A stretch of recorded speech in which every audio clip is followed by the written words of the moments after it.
I'm Jim Berggren, pastor at Holy Cross Lutheran Church in Houston, Texas. This is a sermon for Reformation Sunday 2021. Brother Martin's World. Reformation begins with the story of Europe. It opens with the original attempts of the Roman Empire to extend its reach throughout all of Northern Europe to the North Sea and the Baltic Sea before the birth of Jesus. The German tribes were fierce and difficult to subdue, so the Romans trained locals to be the Roman soldiers. The tribal chiefs were glad to receive free arms and military training in Roman fighting and strategy and tactics. Rebellion and warfare were planned by the chieftains of Germany. One such man was Arminius, a young warrior, now Roman commander. In AD 4, he was promoted to Roman citizenship and knighthood. He had a personal relationship with Varus, the general and commander of legions numbered 17, 18, and 19, which were to subdue and conquer northern Germany to the North Sea. Varus was sent to this dismal outpost kind of as a disciplinary measure. He failed to organize the simple census that Joseph and Mary eventually were a part of in Bethlehem. Quirinius got reassigned to do that, and Varus got sent off to northern Germany. In AD 9, during a troop movement of all three legions, Arminius, in 3 days of slaughter, trapped the three legions in mountainous, forested, swampy land. Their ambush was aided by 3 days of howling winds and slashing rains. There were no survivors. 15,000 foot soldiers, not counting cavalry, and support troops were lost. It was one of the heaviest losses that Rome ever sustained on foreign soil. Augustus was so deeply affected that he didn't cut his hair or beard for a year. Every time he thought about it, he bashed his head against a door or a wall. And eventually, Rome surrendered Germany to the barbarians. Legion numbers of 17, 18, and 19 were retired and never used again. Arminius is the Latin word for Hermann, German. He was the patriotic father of his country. 300 years later, Christianity is institutionalized as the official religion of the Roman Empire. As the empire declined, the Holy Roman Church flourished and extended itself over the next 1,100 years on highways built through Europe by the Caesars. It was a new invasion by a different political entity from the same place that had already forgotten the grim lesson taught to Augustus concerning the independence of the German people. Martin Luther was born in 1483. He lived 63 years, one of the most exciting half-centuries in human history. Religious, artistic, and scientific reformation was in the wind. The world was changing. Renaissance was in full bloom, and creative people were pushing the envelope on the human endeavor. Gutenberg invented the printing press. It was immediately put in play for book publishing, tract writing, and banking. The printed word was available inexpensively. More people became literate. A peasant who could read had more power and resources at his disposal than a king who couldn't read. Lines of social class and authority were getting blurred. Just to kind of go over some of the history, 1492, Columbus discovered America, rediscovered it. 1506, Luther took his monastic vows while Da Vinci was painting the Mona Lisa. 1508, Michelangelo began painting the ceiling of the Sistine Chapel. 1509, Luther was 26. John Calvin was born that year.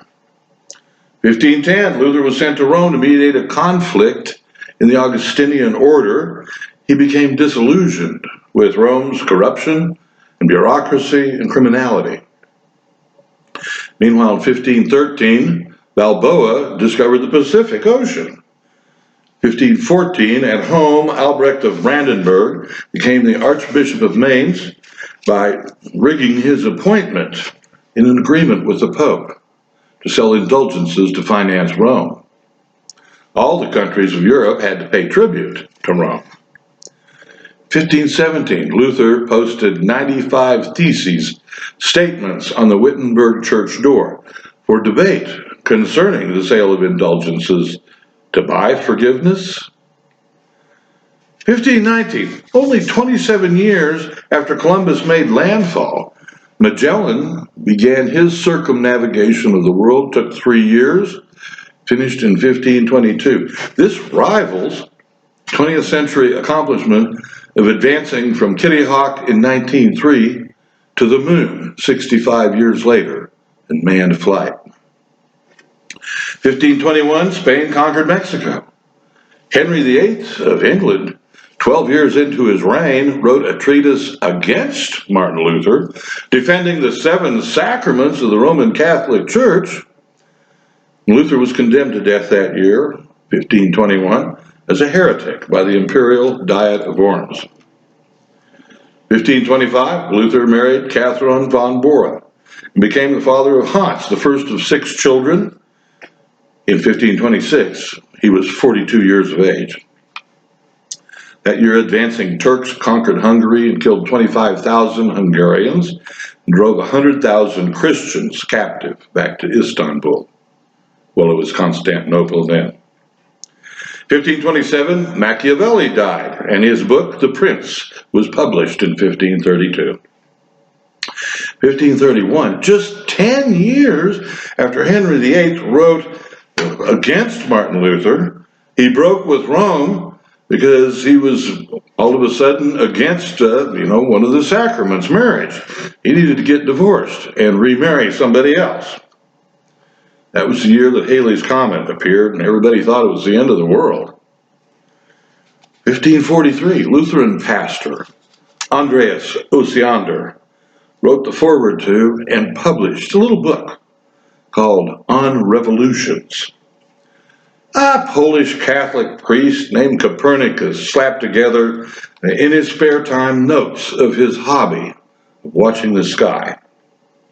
He didn't care if it was published or not, but it officially changed the whole way that we were to view the world, the solar system, and the universe.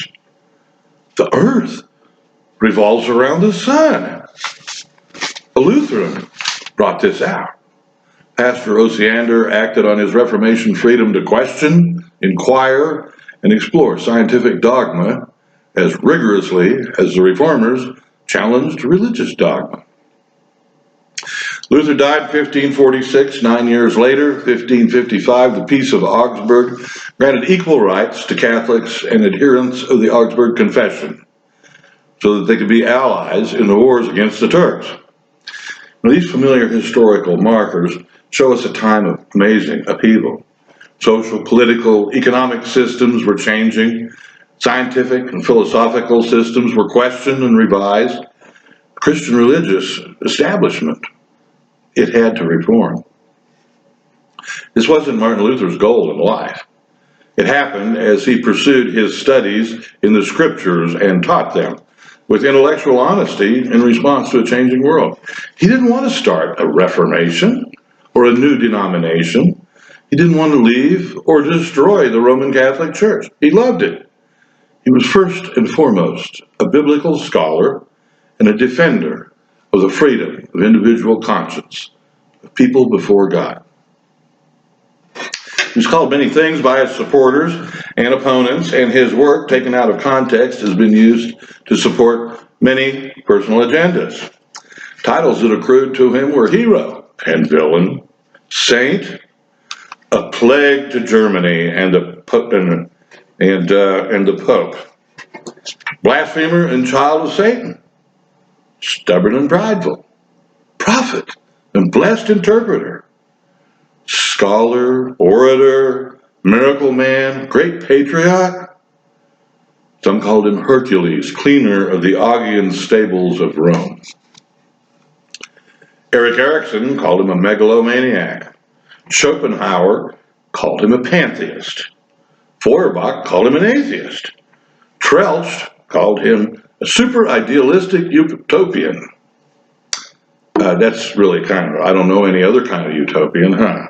Marxist Friedrich Engels called him a bourgeois revolutionist. You can't be both, you got to pick one. The title of sagacious theologian competed with the verdict unbalanced.